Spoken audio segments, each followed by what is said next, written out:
This video is proudly supported by RM Risk Management, providing a comprehensive range of services tailored to UK property managers. Visit rmriskmanagement.co.uk to ensure a secure tomorrow. How long ago is that in weeks? August 20th? 1, 2, 3 weeks. Was that after the Wigan game? Yeah, it was. So I think it was, wasn't it? We're a fair old way into the season now, and we keep forgetting to do these. It's either keep forgetting to do it or the fact that we're all just actually busy and like. Yeah, that is true. So this is what you don't see when we're doing these recordings, actually, is that we just talk about how fucking stressed we are about everything all the time. It's just too much going on. Just a vent. Yeah. But yeah, let's begin then. Hello, welcome back to the Blues Focus podcast with me, Tommy Kelsall, Sam Sheppy and Jamie Lawler. Good afternoon, boys. How are we? Afternoon. Yeah, nice to be back on the podcast, because I think we were just speaking then the last time we'd done one was after Wickham away. So a lot's happened since then, which I'm sure we'll get into. And Jamie, yeah, your first appearance on the podcast for a while. So nice to have you back. Yeah, cheers, lads. Good. Life's okay. Busy, but good. You know, standard. Enjoying the season. It's fun. Yeah, we're going to have a lot to talk about, aren't we? We are indeed. Let's get started with it then. So we've got 3 games to cover, really. Got 2 reviews and 2 previews. We'll start at the very back of it all. Our last league game against Wigan. Obviously, with the international break and everything, there's been quite a gap.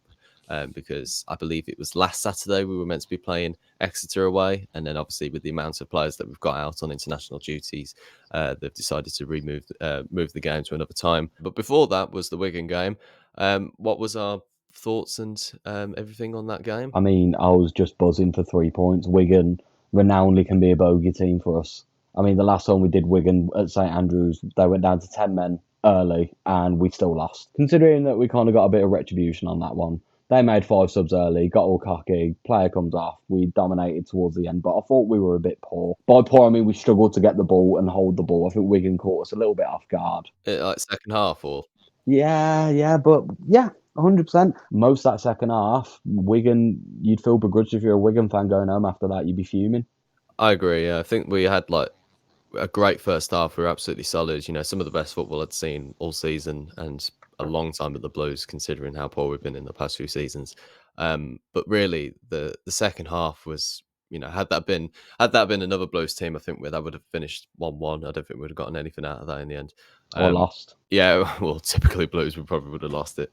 But you know, like, it shows that we are moving in the right direction, that we can go and win those games, even when we have, you know, setbacks and everything. I think the goal from Scott Wright was absolutely bedlam as well. But what do you make to it, Sam? Yeah, as you said, that celebration from Scott Wright, I mean, the fans behind him, and that's just an amazing picture, wasn't it? And the scenes after that, just amazing to see. And that's the kind of games I want to see in League One, you know, where we get those last minute winners instead of, as you said, in years gone by, we would have been holding out for a draw or maybe even lose, like that game against Wigan we just mentioned there, where they went down to 10 men. I remember being at that game and thinking, we've got a long way to go if we actually want to do something. So, yeah, moving away from that, it was nice to see that the referee added 9 minutes of added time on at the end, because some of Wigan's time wasting. I mean, Chris Davis has brought it up. Chris Davis brought up in his interview, isn't he, like after the game, that we're going to get this a lot. And some of their time wasting, I mean, you saw it, Tommy, obviously on your vlog, and that, just some of it was ridiculous, wasn't it? Yeah, no, it was ridiculous. I actually felt sorry for Wigan, though, in terms of they clearly have an injury crisis, because a lot of people seem to have got cramp, but then when they went 2-1 down, they didn't have cramp anymore. It was really weird to see. Well, I think they had to play with 10 men, didn't they? Because they used all their subs and then someone else pulled up. So that's when it comes to 10 men. I don't really sympathise with them, really, because it's football at the end of the day, and if you're going to keep on going down every 5 seconds, you know, and I don't like it when we do it as well, you know. I just like the game to be carrying on and everything. It just seems like, particularly in like lower league football as well, like there seems to buy fouls all the time and just try and get really cheap decisions go their way. It's just, it breaks everything down. It's no flow to the game or anything. And particularly in the second half, I mean, like the amount of time wasting was just ridiculous, really. And we deserved to win the game, absolutely. And that the way to win it in that end was fantastic. One game that we probably didn't deserve to win, though, and was rightly so, with the Walsall game in the Bristol Street Motors game. Not what I was expecting, to be honest. And Walsall were a really good side. Obviously, Matt Sadler, old Blues player, he's got them playing some really good football. I was really quite surprised. But what do you make to it, Jamie? Same. Agree. Yeah, what can you say? I think they deployed the perfect game plan. They were solid and caught us on the counter-attack. One thing we said when we got Chris Davis after about 4 games of watching pre-season, we all turned around and went, we're going to score goals, but we're going to concede goals. Yeah. And that's the thing with it, isn't it? Both fullbacks are pushing high. The issue you get this season is, I love Christian Bielik. I think he's arguably the best centre-back in the league and could play Championship, if not lower Prem. He was the solid rock in that CDM position that would cover the back two. Now that he plays centre-back, we've got no one who does that job anymore. But you've replaced that with fantastic midfielders. Who does that lie then to have that solid defensive midfield position? Because at the moment, I believe that might be Paik. I think Paik's arguably probably our best midfielder, isn't he? But Paik's Over too Mark good on the Leonard? ball to have him do. I think he's got more, because he's older, he's got more range of passing about him. Like Leonard's gonna be class. I mean, if you can see Leonard's gonna play in the Prem in about 5 to 6 years' time, easily. Yeah. He's got that about him already. But I think Paik, I just think we're just very attack orientated, aren't we? That's the thing. We've lost that CDM position of someone just sweeping and winning. But I think as time goes on, we're going to adjust. This team hasn't got out of second gear yet, in my opinion. In every game we've played, we've had moments of beauty and moments of class, but this team is still gelling. Someone said it the other day. We only had 2 people in the squad that played last season at one point. Yeah. Like, what was it, Laird and Bielik? Yeah, Like, it's a whole new team. It takes about 2 to 3 months. So I think by Christmas, you'll see the real Blues. I think we've started well as well. It's not like, I mean, like it's not one of those things where we've had a poor start and we need to get into that gear. But we've started well. We just need to build on it. I don't know what you think to that, Sam. Yeah, I mean, the Walsall game, 5 of the players in the starting 11 were starting their first game for Birmingham. So that just goes to show that there is going to be a lot of time for them to gel and bed in. And obviously, Walsall are a League Two team. But at the end of the day, as we said, they came to St Andrews with their game plan. They started the season pretty well themselves. They're second in League Two, so they're going pretty well themselves. Former Blues player Charlie Lakin getting the goal for them. And difficult, isn't it? Very typical, isn't it? As we went late on into the game, Claire obviously got his goal, smashed it in the top corner, and he's someone that's really impressed me so far. And as the game went on, I mean, there was different chances, wasn't there, before the penalty shootout where Alfie May's got the ball, and I'm watching it on the TV, and I can see 2 players that are queuing up on the edge of the box. I'm like, if you pass it to them, they're going to have a shot on target and most likely score. And he's gone and took the shot himself. And I'm like, I know what you've done in League One, Golden Boot winner, so many goals, but come on, man, please just pass it there. I mean, like, he went on to miss the penalty, didn't he, at the end? And I was like, I just had the feeling that he would, but it's not the end of the world. Obviously, it's only a point that we get, and it's only another point that Walsall gets. But I just hope that we do get through to the knockout rounds of the competition, because we should be. It'd be nice as well. I think it's so crucial, isn't it? Because of the amount of players that we've got to try and keep them all happy. I mean, the more competitions we progress further in, that's the more opportunity for game time. So I think it's actually really crucial that we get out of this group stage, so the fringe players can then stake their claim for the starting 11, because we've got so much depth. Yeah. The thing I will actually mention, though, is the fact that obviously we've got Fulham in the group, the academy team.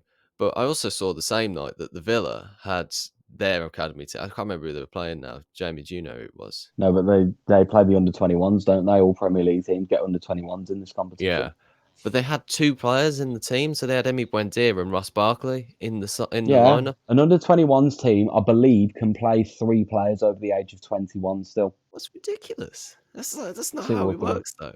It really annoyed me, that did. It's like, I get it, obviously, because, they're players that are coming back from injury and they want to get them into the, playing them some football and everything. But he came on, he scored 2 goals. It's like, well, where's the fairness in that? There's the academy team playing against it. It was a miracle they're allowed it in the first place. So, like, stick to the rules, in my opinion. But, I mean, they are the rules, but fuck it. I just thought it was a bit unfair, really.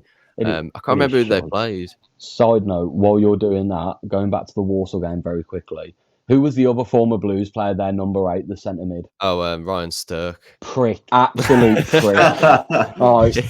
Stirk, if you somehow listen to this, you're a fucking wanker. You were an absolute dickhead all game. He was a knob all game. He's taking people down. He was just being a dick all game, man. I couldn't deal with it. I was watching him like, we got rid of you because you were shit. Like, and he's absolutely bullying us here. Oh, God. They were playing Fleetwood in the end. The Villa, and they won 3-2, and Buendia scored twice. I just think that's just unfair. Obviously, I'm not going to go into it too much, but I just thought, fucking hell, where's the fairness in that? The teams, it's only for League 1 and 2 teams anyway, and now that the academy teams are allowed in it, what the fuck were they? Anyway, mini rant over. It's equivalent of Man City getting to the final of that competition and going, yeah, so Haaland and De Bruyne are starting. Oh, are Yeah, they? Yeah, exactly. yeah, yeah. There's because they've been injured for the last couple of weeks, so they're like, yeah, coming straight into that team, and yeah, fuck it, we'll win that. It's like, no, that's not how it Yeah, works. no. That's ridiculous. Anyway, mini rant over. Where were we? Walsall game. I thought, yeah, it was just a frustrating night, really. It was a little bit one of those reality checks, but also at the same time, I'm trying not to get too upset by it because, it's not the main goal this season. It was a bit annoying because, we'd gone along thinking we're going to win. And also, it was a bit of a frustrating watch to see how much Walsall were loving it as well. But, fair play to them. But the main focus is the league, and we're back at it this week with Wrexham, the big one, as everybody is calling it. But it's going to be a cracker. I think it is. I think they've got it right with the Monday night fixture as well. It's a bit annoying because obviously people at work and everything travelling down late at night. But it should be good. The atmosphere is going to be great. I'm interested to see how much Wrexham bring. I'm interested to see what they're like. Obviously the story's been told and everything. I've been watching their documentaries, but actually to see them in the flesh for the first time would be really interesting to see how good they are. But Sam, what do you think is going to happen, and what do you expect from the night? Well, I mean, earlier this week I was on a Wrexham podcast speaking to them guys about what's happening from a Birmingham perspective, and they were saying about what's happening from a Wrexham perspective, and they've really took to this league well, haven't they? Top of the league already, 13 points on the board, and they seem to have adapted pretty well, haven't they? And if you look at obviously their rise through the leagues and everything, and who's involved with them, obviously the Hollywood ownership, that kind of stuff. Some people thought that Wrexham might struggle initially to start off with, and then in January they might get the big bucks out, and then all of a sudden go, right, we're going to push towards playoffs or something. But straight away they look like one of the top teams in League One because of the fact that they play the way they do, 4 clean sheets in a row in the league as well, and they score plenty of goals, which is always dangerous, especially for us because we haven't really looked that comfortable in defence this season. So in terms of the game, I'm really looking forward to it. It's going to be a brilliant atmosphere. I mean,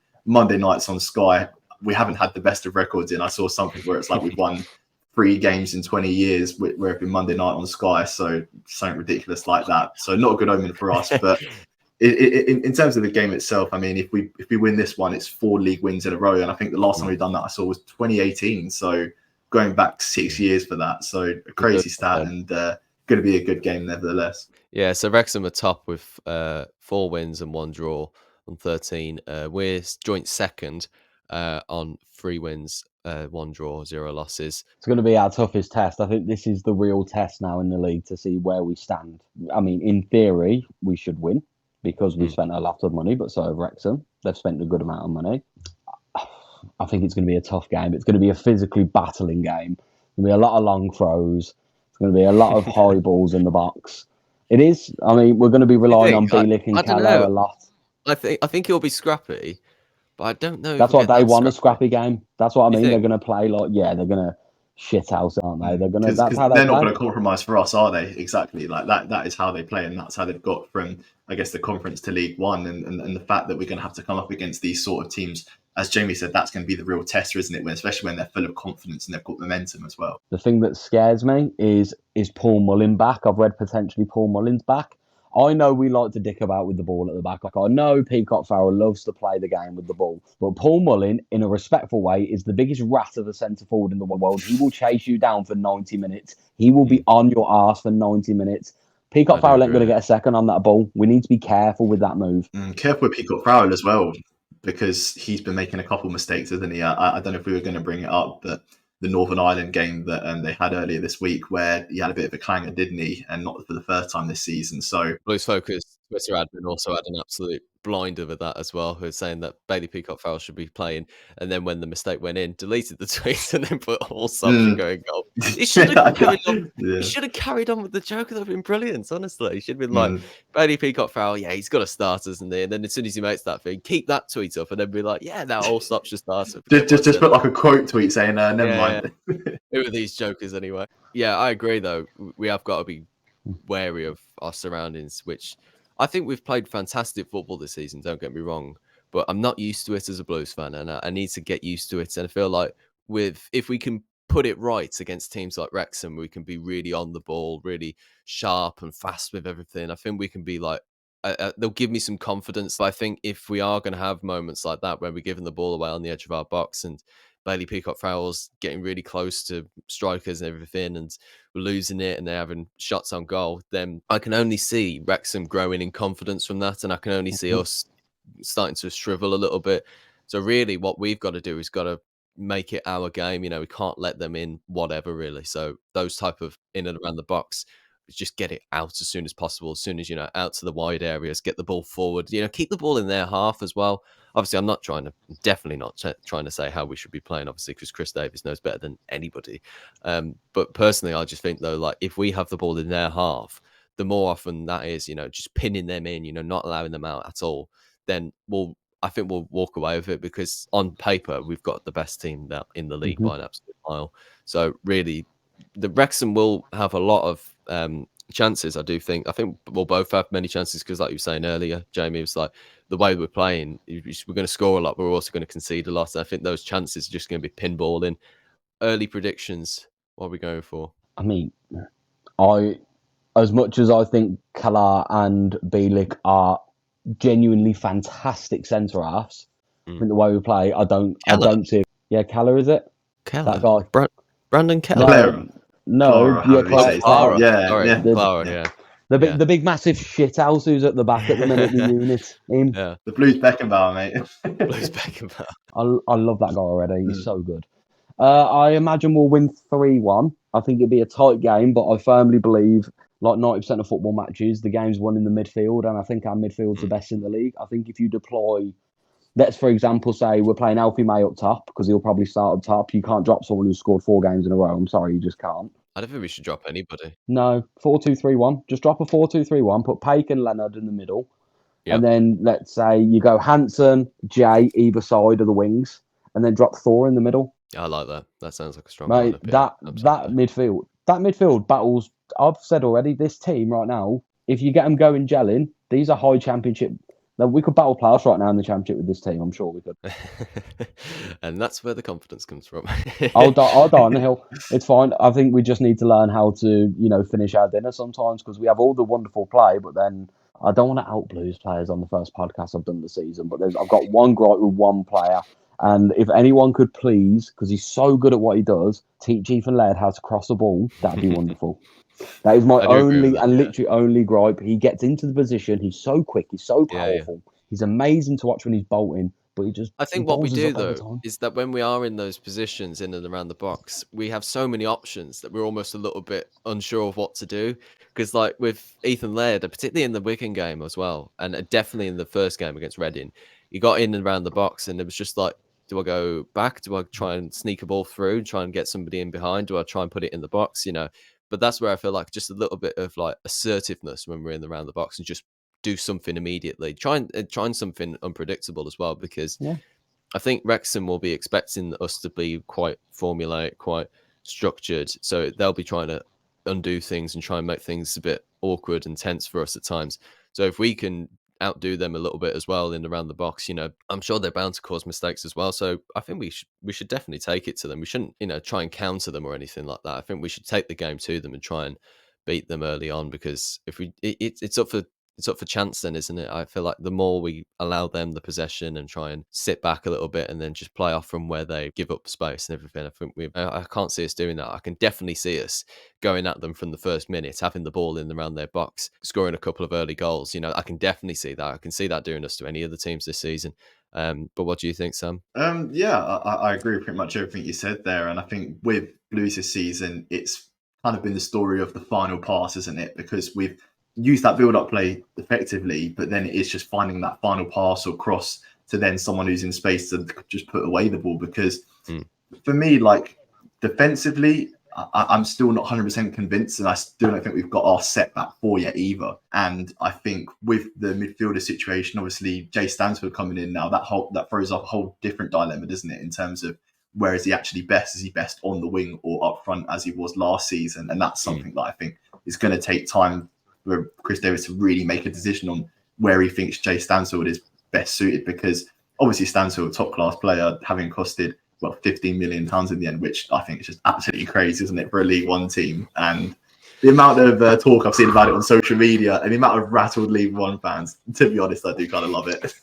15 million quid, shit the bed. I like on the opposite ends of the spectrum there. Jamie's just like loving all the money we're spending on. We spent more than Man City this transfer window, which is crazy. Listen, Tommy Wagner can be the League One Abramovich for all I care. It's fine by me. You don't understand when we finally got Jay's name through the door and I saw it pop up. I literally sat there with a coffee in hand. I'd work at 7 a.m. I still sat there and stayed up till 3 a.m. watching the League One Twitter page just explode of anger because I was just like, it's worth not sleeping because of all the tears right now. Like, this is just beautiful. What I love the most is that we not only went down to League One and we spent a good bit of money, we broke the fucking transfer record in League One 3 times in one season, in one window. In one window, yeah, because you might go back in January, you never know. 3.5 mil there, broke the window. 4 mil for Thor, yeah, broke that. RJ, yep, sound, there you go. That 15 million pounds spent on a player. I mean, we've not ever got anything anywhere close to that. Did we sell Che Adams for that much? I think it was less than that, weren't it? Knowing the old board, they probably would have just cashed in from ridiculous price. But yeah, like these transfers that we're making, I mean, in terms of like really thinking about it, it's a League One club. Like Williamson came from a team that just qualified for the Europa Conference League. New guy from Celtic, Ottawa, he played Champions League football for them last season, and yet we're attracting them to League One. So absolutely, don't get me wrong, the signings are top spending, everything, getting the players in. I think it's been probably one of our best transfer windows ever, but it's just it's just that Stansfield signing for me. It's just how much we spent for him in the end. But obviously, if we get in the Premier League with him in the next 2 years, then I'll be happy. That's 15 million quid well spent. But I don't know, just at the moment, it's when you don't know what's coming down the line, it's just like, this better work. It's really better work because it's making me a little bit nervous. I believe it's a tactical risk. It's fine. He's English as well. English player tax, under 21s, England player. It's going to happen, isn't it? Oh, yeah. I think Fulham did well to get that much out of us, didn't they? Yeah. I mean, it was always going to happen, weren't it? I mean, if anyone, we pity Ipswich in this situation because we absolutely made Reece Nelson going to Ipswich fall apart to be able to pull Jay off, which is the best part about it all, I think. Sam, what you going for Wrexham prediction? Well, we went on a massive detour over it. We did, yeah, back to reality. But welcome back to the podcast. It's kind of what we do, isn't it? It's all we do, honestly. Avert the actual topic of question and just go on some massive long rants about something completely irrelevant. But yeah, going back to the Wrexham game, I think I'm still not entirely sure about our defence, but I think our attack's good enough to score against any team in the league. So I am going for a 1-1 draw. On my videos, actually, my preview videos, I've got the last 2 predictions right. I'm hoping it's going to be 3. But no, but this is, I mean, in terms of Jack's predictions, if one of them ever comes true, then you have to buy a lottery ticket, that's for sure. Fuck me. Can you imagine if one of those got right? But yeah, 1-1. I don't know. Jamie, you went 3-1. Mm-hmm. I think it will be close. So I might go for a 3-2 Blues. I think there can be goals in it, but I don't know. It might be one of those where we need to really fight back. So I think we might go a goal down. I think we'll get a goal back, and then I think we might go another goal down, and then 2 late goals to make it like amazing scenes at the end. I think there will be a big moment in it for one of the teams. It's going to be I think it'll be a real proper instant classic, really. Kind of like how the Derby game was when we played them a couple of seasons ago. We were 2-0 up. Everyone's going right, and Derby, in needing of like a good win to keep their relegation hopes alive, and then get 2 late goals like that. So I think that there's something like that could happen. I don't think it'll be a 0-0. Put it that way. It's Blues. It could be a 0-0, Tommy. It better not be a fucking 0-0. I mean, it could be Mortal Kombat for all we know. There could be about 17 red cards and just absolute shithouse football happening all game. Do you know what I mean? Like, but I tell you what's going to be funny though. Like after that game, seeing all the figures that come up from the US, from how many people in that side of the world watch the game, because I feel like it's going to attract a lot of interest from that area because obviously who's involved at Wrexham and who's involved with us as well. So it's going to be really interesting to see the figures there, and I'm sure the Blue social media team or whatever is going to do a tweet about it with how many people watch that game from overseas. And I guess that's part of the project, isn't it? Growing the fan base in different areas, not just England. Shout out to the Blues admin, by the way. You've had me in stitches in the last couple of tweets. It's incredible. High rise, definitely. Oh, they've been class, haven't they? I wonder if Brady will be there. Tom Brady. I wonder if he'll be. I think he will be because Rob McKellar's going, isn't he? And he tweeted Tom Brady saying, "See you next Monday." Ooh, that'd be good. I reckon he will be. I mean, I know that Tom Brady's got a new gig, isn't he? Like NFL something on ESPN. Like he's one of those kind of reporters now, a bit like what Neville and Carragher do here with football. I know he's getting involved with that side of things in American football. So I don't know if he's got commitments there or he can come to this game, but it'd be brilliant, wouldn't it, to see him at the game? And I'm sure that a lot of media attention as well, won't it? Which is never really a bad thing, is it, in terms of publicity? Yeah, bit all right, wasn't it? we kind of play the game to our advantage in that way, haven't we? Is Ryan Reynolds coming to the game? I doubt it, but that'd be great if he did. Because I think though, like if we are going to hype this game up, because obviously there was rumours before the season that the game was going to be played in the fucking US. So if both of them are going, and also Brady and Tom Wagner are going, you know, that'll be massive, you know, because obviously the media will run away with it then, won't they? That's the thing, isn't it? Like the whole media circle, as soon as people get involved from other sports, then it just brings another set of eyeballs to it. And I think in terms of publicity and trying to get our name out there, it would be a good move, wouldn't it? Yeah, I think it'd be great, obviously, for the whole look of the game as well, because I think it's going to be one of those games where, well, like I say, I think it's going to be an instant classic. Watch it be a 0-0 now. Fucking shit game, really boring. Nobody going for attack or anything.